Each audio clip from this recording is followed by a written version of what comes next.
Hello everyone, इस particular video में हम कॉन्ट्रैक्ट सेकंड की क्लास देखने वाले हैं जो कि एलएलबी सेकंड सेमेस्टर से रिलेटेड होगी। तो जितने भी स्टूडेंट एलएलबी सेकंड सेमेस्टर में हैं उनके लिए बहुत इंपॉर्टेंट रहेगी। इसमें जो हमारा पहला टॉपिक होगा वो इंडेमनिटी होगा यूनिट 1 के अंदर। लेकिन उससे पहले आपको एक चीज़ जाननी है, आपने इससे पहले एलएलबी अपने फर्स्ट सेमेस्टर में जो भी कॉन्ट्रैक्ट की क्लास पढ़ी है वो आपने जर्नल कॉन्ट्रैक्ट पढ़े। उसमें क्या होता था, 2 या 2 से ज़्यादा लोग थे, ठीक है। एक इंसान प्रपोजल देता था, एक उसको एक्सेप्ट करता था। ये एक सिंपल कॉन्ट्रैक्ट था किसी एक पर्टिकुलर चीज़ के ऊपर। लेकिन जो हम सेकंड सेमेस्टर में जो हम कॉन्ट्रैक्ट पढ़ने वाले हैं ये स्पेसिफिक कॉन्ट्रैक्ट होंगे, जैसे कि इंडेमनिटी का कॉन्ट्रैक्ट, जैसे कि कॉन्ट्रैक्ट ऑफ गारंटी। तो ये एक स्पेसिफिक चीज़ के ऊपर बात करें। जैसे यूनिट 1 के अंदर ये जो पहला हमारा कॉन्ट्रैक्ट है ये बात कर रहा है आपका इंडेमनिटी के बारे में, जैसे ये वाला, ठीक है। जो सेकंड कॉन्ट्रैक्ट है वो बात कर रहा है गारंटी के बारे में कि ये गारंटी होती क्या है। उसके बाद जो यूनिट सेकंड है वो बेलमेंट वाले कॉन्ट्रैक्ट के बारे में बात करता है। फिर प्लेज, उसके बाद एजेंसी। तो ये डिफरेंट टाइप के कॉन्ट्रैक्ट है, तो हम इनको बोलेंगे कि ये स्पेशल कॉन्ट्रैक्ट है या फिर ये एक प्रकार से स्पेसिफिक कॉन्ट्रैक्ट है। तो देखिए, जो पर्टिकुलर हमारा सेकंड सेम का वीडियो है इसमें हम पढ़ने वाले हैं स्पेशल कॉन्ट्रैक्ट के बारे में। ये अगर आप अपने बेरेक्ट को उठाएंगे तो उसका चैप्टर नंबर 8 आप एक बार ओपन कीजिए। उसमें आपको 2 टाइप के एक हेडिंग मिलेगी जिसमें 2 टाइप के कॉन्ट्रैक्ट्स के बारे में बोला है, इंडेमनिटी और गारंटी। सेक्शन जो है वो सेक्शन 124 और 147 के बीच में होगा। तो पहला हम पढ़ेंगे कॉन्ट्रैक्ट ऑफ इंडेमनिटी क्या होता है, दूसरा हम पढ़ेंगे कॉन्ट्रैक्ट ऑफ गारंटी क्या होता है। इस पर्टिकुलर वीडियो में हम इंडेमनिटी के बारे में देखेंगे कि आखिर इंडेमनिटी होती क्या है। तो अगर आप इंडेमनिटी का हिंदी में मतलब देखो तो वो होता है क्षतिपूर्ति। क्षतिपूर्ति का क्या मतलब है, मतलब कि कुछ ऐसा लॉस हो गया, कोई ऐसा डैमेज हो गया या कोई ऐसा रिस्क आ गया, अब इसकी रिकवरी करने के लिए इसकी रिकवरी करने के लिए ये कॉन्ट्रैक्ट बनाया जाएगा। तो क्या है कॉन्ट्रैक्ट ऑफ इंडेमनिटी, मतलब क्षतिपूर्ति की संविदा, क्षतिपूर्ति अनुबंध। मतलब कि कोई भी ऐसा लॉस अगर मेरे किसी ऑब्जेक्ट को होता है या किसी चीज को होता है तो उसके रिकवरी के लिए मैं एक कॉन्ट्रैक्ट किसी और के साथ मेरा एक कॉन्ट्रैक्ट होगा। तो ये स्पेशल कॉन्ट्रैक्ट है, ठीक है। क्यों स्पेशल कॉन्ट्रैक्ट क्यों है, क्योंकि इसमें कॉन्ट्रैक्ट के सारे एसेंशियल तो है ही, जैसे कि प्रपोजल, एक्सेप्टेंस, कंसिडरेशन, एग्रीमेंट वगैरह वगैरह। लेकिन इसमें एक स्पेशल पर्पस भी है। पर्पस जैसे कि इंडेमनिटी वाले को अभी आप देखिए, ठीक। अभी आप इंडेमनिटी वाले कॉन्ट्रैक्ट को देखिए, ये बात करता है स्पेसिफिकली प्रोटेक्शन की और रिकवरी की। तो कॉन्ट्रैक्ट ऑफ इंडेमनिटी जो है ना, ये कहता है कि जब भी कभी आपका लॉस होगा, जब भी कभी आपका कुछ लॉस या रिस्क होगा, उसके लिए हम आपको प्रोटेक्शन देंगे। तो अब इसको समझने के लिए आपको एक चीज समझनी पड़ेगी। देखो, कॉन्ट्रैक्ट ऑफ इंडेमनिटी कहाँ पे दे रखा है। कॉन्ट्रैक्ट ऑफ इंडेमनिटी जो है वो सेक्शन 124 और section 125 of Indian contract act 1872 में दे रखा है, ठीक है। कॉन्ट्रैक्ट को हिंदी में कहते हैं संविदा, ये हमने देखा था। इंडेमनिटी का मतलब है प्रोटेक्शन अगेंस्ट लॉस और डैमेजेस, मतलब क्षतिपूर्ति के लिए संविदा। अगर कोई लॉस हो गया, अगर कोई लॉस या अगर कोई डैमेज हो गया है तो उसकी प्रोटेक्शन के लिए मैं एक कॉन्ट्रैक्ट में आ रही हूं, तो वो है कॉन्ट्रैक्ट ऑफ इंडेमनिटी। अब आप इसको मैं एक एग्जांपल से आपको समझाऊंगी। देखिए एग्जांपल, एक आदमी है, उसने एक कार ली है, एक आदमी है, उसने एक कार खरीदी है। तो ये जो एक आदमी है, अब देखो, अब ए की ने जो गाड़ी ली है, अब क्या गारंटी है कि एक ही गाड़ी का कभी एक्सीडेंट नहीं होगा। अब इसकी तो कोई गारंटी नहीं है ना। तो ए ने अगर गाड़ी ली है और गाड़ी अगर रोड में जा रही है तो डेफिनेटली बात है कि कभी ना कभी किसी ना किसी के उससे उसका एक्सीडेंट हो सकता है। मान लीजिए कहीं पे कोई स्क्रैच आ गया, कोई या एक्सीडेंट हो गया, या फिर वो गाड़ी चोरी हो गई, या फिर उस गाड़ी में कोई डैमेज हो गया। उसने अपनी गाड़ी जो थी, उसकी कार जो थी, उसने एक पेड़ के पास रखी थी और एक दिन क्या हुआ कि पेड़ ही गिर गया। तो यहाँ पे उसमें डैमेज भी आ सकता है। तो इसलिए अब जो ये ए है ना, इसको हमेशा डर रहेगा कि यार मैं गाड़ी लूँ या फिर ना लूँ। तो इसीलिए यहाँ पे एक कॉन्ट्रैक्ट ऑफ इंडेमनिटी होता है। कॉन्ट्रैक्ट ऑफ इंडेमनिटी में क्या होता है, एक पार्टी होती है, वो कहती है कि आप कार ले लो और आपका कार का जितना भी लॉस होगा, अगर कभी लॉस होता है, अगर कोई डैमेज होता है, तो हम आपको उसकी रिकवरी के लिए पैसा देंगे। तो एक आदमी है, उसने गाड़ी ली थी, उसको डर ये था कि उसकी कार जो है उसका एक्सीडेंट हो सकता है, उसको उसकी जो गाड़ी है वो थेफ्ट हो सकती है, या फिर उस पर कुछ डैमेज हो सकता है। तो ये एक प्रकार से क्या है, ये कोई फिक्स चीज नहीं है, ये हो भी सकता है, मतलब कि कंटिजेंट है, ये हो भी सकता है और नहीं भी हो सकता है। एक्सीडेंट हो सकता है, नहीं भी हो सकता है, डैमेज हो सकता है, नहीं भी हो सकता है। तो इसीलिए जो अब ये ए है ना, ये बी के पास गया, ए जो है वो बी के पास गया। अब ये जो ए है ना, इसने एक कार इंश्योरेंस करवाया। तो यहाँ पे ए ने कार इंश्योरेंस करवाया। तो जब उसने कार इंश्योरेंस करवाया तो इंश्योरेंस कंपनी के साथ उन्होंने एक कॉन्ट्रैक्ट ऑफ इंडेमनिटी करी। तो ए ने बोला कि मैं आपको मंथली क्या दूंगा, पेमेंट दूंगा, या फिर मैं आपको साल में एक बार पेमेंट दूंगा, लेकिन अगर कभी मेरी गाड़ी का एक्सीडेंट होता है तो आप मुझे उसके लिए रिकवरी दोगे। तो सिंपल कॉन्ट्रैक्ट ऑफ इंडेमनिटी क्या है, कॉन्ट्रैक्ट ऑफ इंडेमनिटी है, एक पार्टी होती है जिसको कहा जाता है इंडेमनिटी होल्डर, ये पार्टी ए है। एक पार्टी होती है जिसको कहा जाता है इंडेमनिटी फायर। आपको ये वर्ड को बहुत अच्छे से समझना है। एक पार्टी ए है, उसको बोलेंगे इंडेमनिटी होल्डर। एक पार्टी बी है जिसको आप कहोगे इंडेमनिफायर। तो ए जो है वो ये मतलब इंडेमनिटी होल्डर जो है वो इंडेमनिटी फायर से क्या लेगा, प्रीमियम लेगा। वो कहेगा कि मैं आपको हर महीने या मैं आपको हर 6 महीने में मैं आपको एक पर्टिकुलर अमाउंट दूंगा, लेकिन आप मुझे प्रॉमिस करिए कि अगर कभी मेरी कार को कुछ लॉस होता है तो आप उसके लिए पूरा का पूरा रिकवरी दोगे। तो ये है आपका कॉन्ट्रैक्ट ऑफ इंडेमनिटी, मतलब कि क्षतिपूर्ति की संविदा। अगर कभी लॉस डैमेज होता है तो आप उसके लिए मुझे रिकवरी दोगे। तो सिंपल क्या है, ये है कॉन्ट्रैक्ट ऑफ इंडेमनिटी। दो पार्टी के बीच में होता है, एक होता है इंडेमनिटी होल्डर और एक होता है इंडेमनीफायर। तो इंडेमनिटी होल्डर कौन होता है, जो ये संविदा को स्टार्ट करता है, वो कहता है ठीक है मैं आपको प्रीमियम दूंगा, मैं इतना पैसा दूंगा। और इंडेमनीफायर कौन होता है, वो कहता है कि ठीक है आपका कुछ लॉस होगा तो मैं उसका रिकवरी दूंगा। तो ये दो टर्म आपको समझना है, इंडेमनिटी होल्डर और इंडेमनीफायर।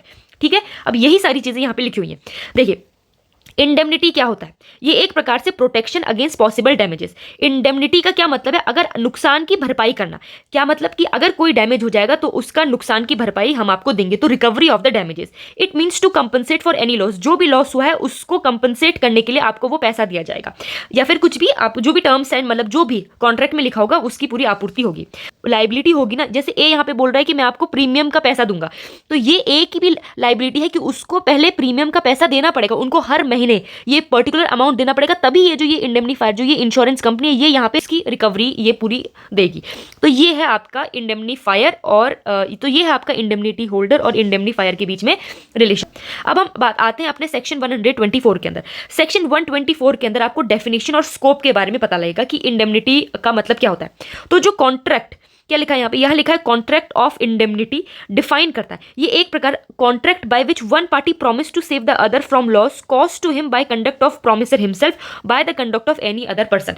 कॉन्ट्रैक्ट ऑफ इंडेमनिटी में क्या होता है ना कि ये एक प्रकार से ऐसा कॉन्ट्रैक्ट होता है जिसमें एक पार्टी वन पार्टी प्रॉमिस करती है वो सेव करेगी कुछ भी लॉस होगा उससे। तो यहाँ पे जो ये इंश्योरेंस कंपनी है ना ये प्रॉमिस कर रही है कि जो भी आप ये जो भी आपकी गाड़ी को लॉस होगा उसकी रिकवरी का पैसा हम आपको देंगे। तो यही लिखा है कॉन्ट्रैक्ट ऑफ इंडेमनिटी का मतलब क्या होता है, ऐसा कॉन्ट्रैक्ट जिसमें एक पार्टी दूसरी पार्टी को प्रॉमिस करती है कि जो भी लॉस अकर होगा उसका हम आपको उसकी रिकवरी में हम आपकी हेल्प करेंगे। तो यहाँ पे क्या है कि a contract by which one party promises to save the other from loss caused by. अब देखिए जो ये लॉस अकर हुआ है ना ये कैसे अकर होगा, या तो ये पार्टी जो ये इंश्योरेंस कंपनी इससे ही लॉस हो रहा है तो जो प्रॉमिस कर रहा है खुद ही उससे लॉस हो रहा है, या फिर किसी और दूसरे इंसान से। तो आपने देखा यहाँ पे क्या ये इंश्योरेंस कंपनी ये इस आदमी से बोल रही है देखो आपको अगर हमसे कुछ नुकसान होता है आपकी गाड़ी को तो हम आपको पैसा देंगे, या फिर कोई तीसरा इंसान भी अगर आपकी गाड़ी को कुछ नुकसान करके जाता है तब भी हम आपको पैसा देंगे। तो क्या लिखा है यहाँ पे, फ्रॉम लॉस, ऐसा लॉस जो कि खुद उनसे हुआ है हिमसेल्फ, या फिर conduct of any other person, या फिर किसी दूसरे इंसान से हुआ है, तो वो आएगा आपका कॉन्ट्रैक्ट ऑफ इंडेमनिटी के अंदर। अब यहाँ पे एक इंपॉर्टेंट केस है जो आपको पढ़ना है, जो कि है आपका एडमसन वर्सेस जार्विस का केस है। इस केस में क्या होता है, ये एक लैंडमार्क केस है, फ्रॉम 1827 का केस है। इस केस में बहुत अच्छे से डिफाइन करा है कि कॉन्ट्रैक्ट ऑफ इंडेमनिटी क्या होता है।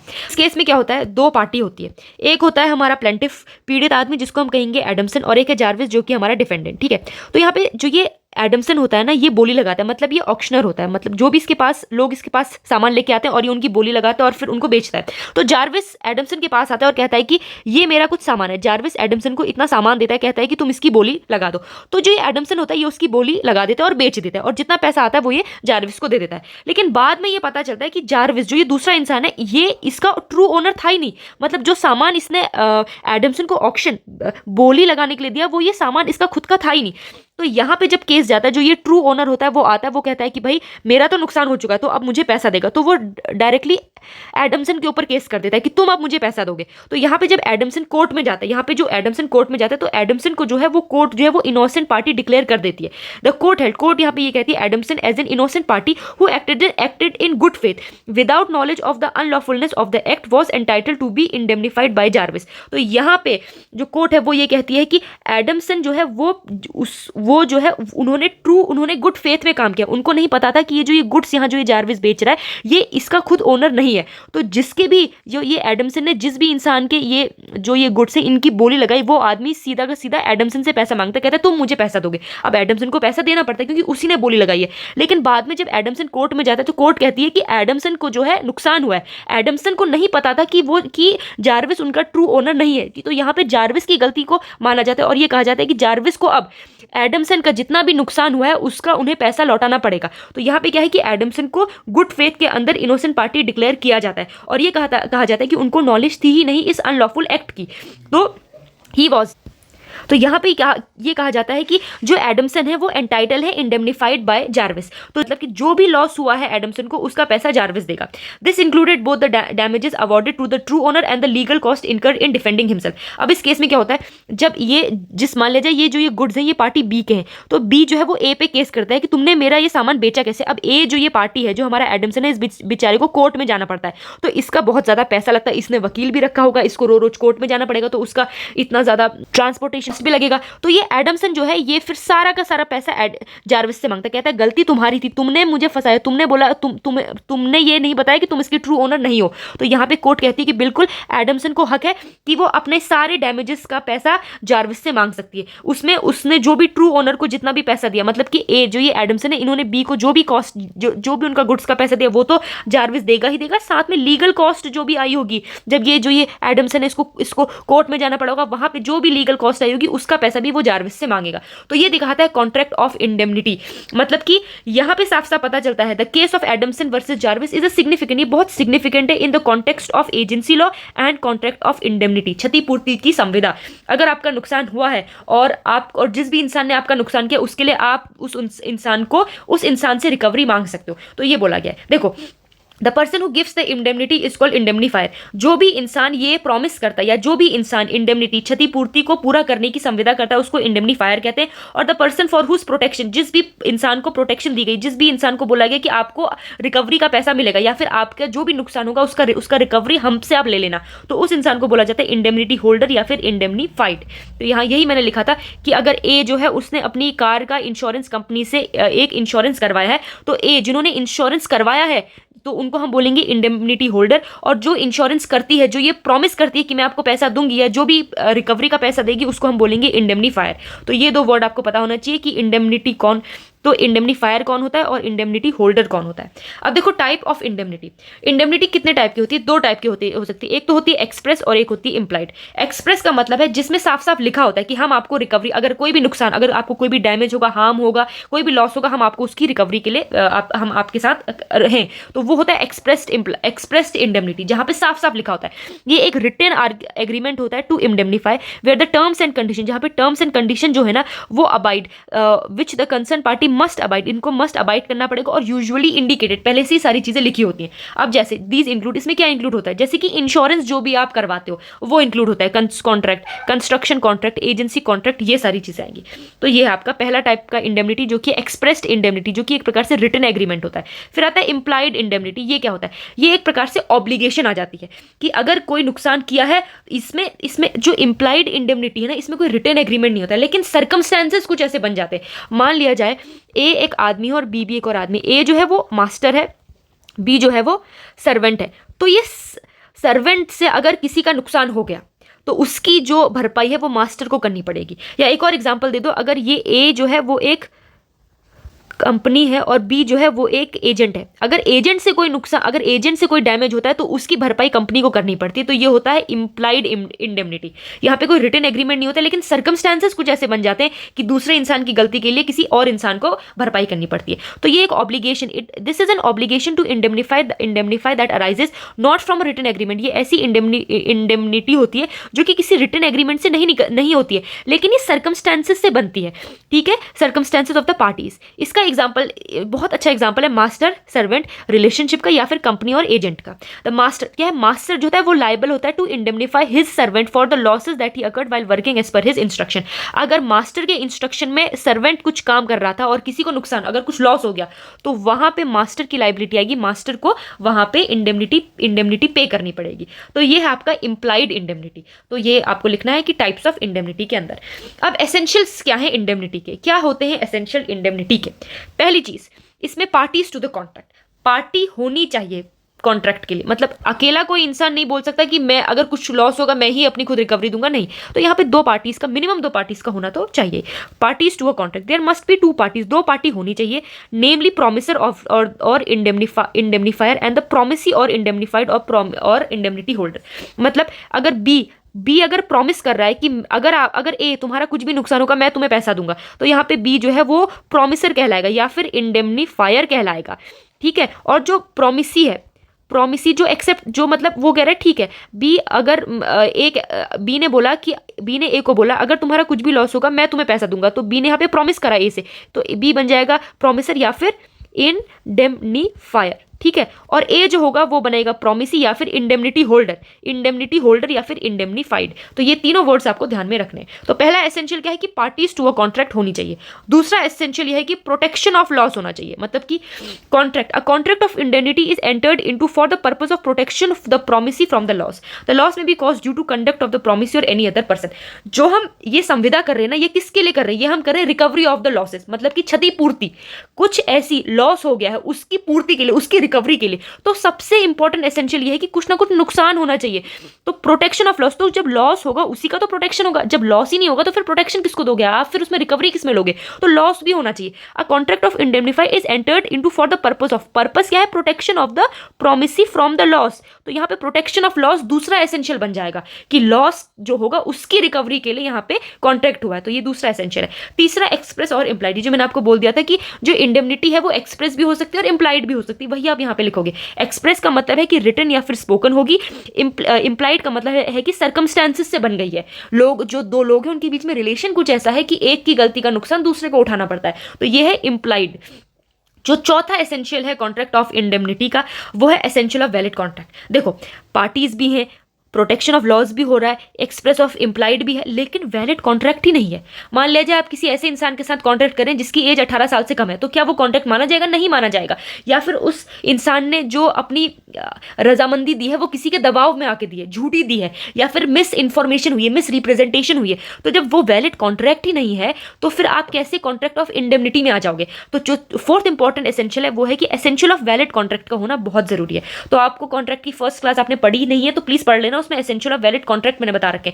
तो यहाँ पे है अ contract of indemnity is special, ये एक प्रकार से स्पेशल काइंड ऑफ कॉन्ट्रैक्ट है। तो ये कॉन्ट्रैक्ट तो है लेकिन ये स्पेशल काइंड है, लेकिन आपको इसमें सारे टर्म्स एंड कंडीशन कॉन्ट्रैक्ट के लगाने पड़ेंगे। तो क्या लिखा हुआ है कि the principle of journal of contract contain in section 1 से लेकर 75 के अंदर है, जो कि इंडियन कॉन्ट्रैक्ट एक्ट 1872 के अंदर है, वो एप्लीकेबल होने चाहिए इसके अंदर, तभी वो जाके वैलिड कॉन्ट्रैक्ट बनेगा। तो जो फिफ्थ एसेंशियल है वो है number of contract. In a contract of indemnity there is only one contract that is between indemnifier and the indemnified. देखो नंबर ऑफ कॉन्ट्रैक्ट इसलिए लिखा है ना क्योंकि गारंटी, जो हमारा कॉन्ट्रैक्ट ऑफ गारंटी है वो डिफरेंट काइंड ऑफ कॉन्ट्रैक्ट है, लेकिन नंबर ऑफ कॉन्ट्रैक्ट का यहाँ ये मतलब है कि एक ही कॉन्ट्रैक्ट होगा, एक ही कॉन्ट्रैक्ट बनेगा इंडेमनीफायर और इंडेमनीफाइड के। मतलब इंडेमनीफायर कौन होता है, जो प्रॉमिस करता है, मैं आपको प्रॉमिस करता हूं कि आपको जो भी लॉस होगा उसकी रिकवरी मैं आपको दूंगा, और इंडेमनीफाइड जो होता है इसको हम इंडेमनिटी होल्डर भी कहते हैं, जो कहता है ठीक है मैं आपको हर महीने का 500 रुपए दूंगा, हर महीने का 1000 रुपए दूंगा, और तब आप मुझे इतना रिकवरी में पैसा दे देना। तो इंडेमनीफाइड होता है जो पर्सन क्या करता है, कुछ प्रीमियम पे करता है, और इंडेमनीफायर जो होता है वो प्रॉमिस करता है कि जो भी लॉस होगा मैं आपको उसका पैसा दूंगा। तो नंबर ऑफ कॉन्ट्रैक्ट इसमें एक ही होता है, ओनली वन कॉन्ट्रैक्ट होता है। तो ये है पूरे के पूरे essential of contract of indemnity के। क्या है, पार्टीज टू द कॉन्ट्रैक्ट कौन होनी चाहिए, दो पार्टी होनी चाहिए, indemnifier of indemnity holder, protection of loss होना चाहिए, एक्सप्रेस और इंप्लाइड आपकी वो कॉन्ट्रैक्ट होना चाहिए, एसेंशियल ऑफ वैलिड कॉन्ट्रैक्ट पूरे फुलफिल होने चाहिए, और नंबर ऑफ कॉन्ट्रैक्ट सिर्फ एक ही होगा उसमें। तो ये आपका है पूरा essentials of contract of indemnity. अब हम करेंगे nature of contract of indemnity. आखिर इसका नेचर क्या होता है, देखो नेचर में हम सिंपली ये देखेंगे कि कौन कौन इन कॉन्ट्रैक्ट ऑफ इंडेमनिटी में आ सकते हैं, कौन कौन नहीं आ सकते हैं। Contract of insurance, indemnity and guarantee are contingent in nature. ऐसे कॉन्ट्रैक्ट जो कि कंटीजेंट हैं नेचर में, वो कॉन्ट्रैक्ट ऑफ इंडेमनिटी में आ सकते हैं। कंटीजेंट का मतलब है जिनकी होने की जो संभावना है वो हो भी सकता है, नहीं भी, मतलब ये 100% नहीं है कि ऐसा होगा। तो जब ए ने अपनी गाड़ी के लिए बी से कॉन्ट्रैक्ट करा कि मैं तुम्हारे साथ कॉन्ट्रैक्ट ऑफ इंडेमनिटी करना चाहता हूं, अगर मेरी गाड़ी को, ए के पास कार है, अगर मेरी कार को कुछ लॉस होगा तो मुझे, ये एक इंश्योरेंस कंपनी है तो आप मुझे पैसा देना। अब ये जरूरी नहीं है कि इस कार का 100% एक्सीडेंट हो जाएगा, जरूरी नहीं है कि ये कार 100% इसको कोई चोरी कर लेगा। तो यहाँ पे जो है ये एक क्या है, ये हो भी सकती नहीं भी हो सकती, तो ये कंटीजेंट इन नेचर है। तो a contingent contract is a contract to do और नॉट टू डू, मतलब हो भी सकता है नहीं भी हो सकता वाली सिचुएशन में है ये अभी। If some event collateral to some contract does और डज नॉट हैपन, वही हमारे कॉन्ट्रैक्ट ऑफ इंडेमनिटी में आएंगे। All contract of insurance are contract of indemnity except life insurance. देखो लाइफ इंश्योरेंस आपको नहीं पता कि किसी इंसान की डेथ कब होगी, तो वो कभी भी कॉन्ट्रैक्ट ऑफ इंडेमनिटी में नहीं आएगा। तो जो ये लाइफ इंश्योरेंस वाला कॉन्ट्रैक्ट, जो ये लाइफ इंश्योरेंस है ना, इसको आप कॉन्ट्रैक्ट ऑफ इंडेमनिटी में नहीं रखोगे। यही चीज एक इंपॉर्टेंट केस लॉ में भी बोली गई है, वो है new India assurance company limited versus state trading corporation of India. इसमें बोला गया कि ऑलमोस्ट ऑल इंश्योरेंस, सारे के सारे इंश्योरेंस जो हैं वो हमारे कॉन्ट्रैक्ट ऑफ इंडेमनिटी में आ सकते हैं, लेकिन अदर देन, क्या लिखा है, other than life and personal accident. लेकिन लाइफ और पर्सनल एक्सीडेंट जो है, जो इंश्योरेंस है, वो कॉन्ट्रैक्ट ऑफ इंडेमनिटी में नहीं आएंगे। अब हम नेक्स्ट वीडियो में देखेंगे राइट ऑफ इंडेमनिटी होल्डर क्या है और उनकी ड्यूटीज क्या है। Thank you so much.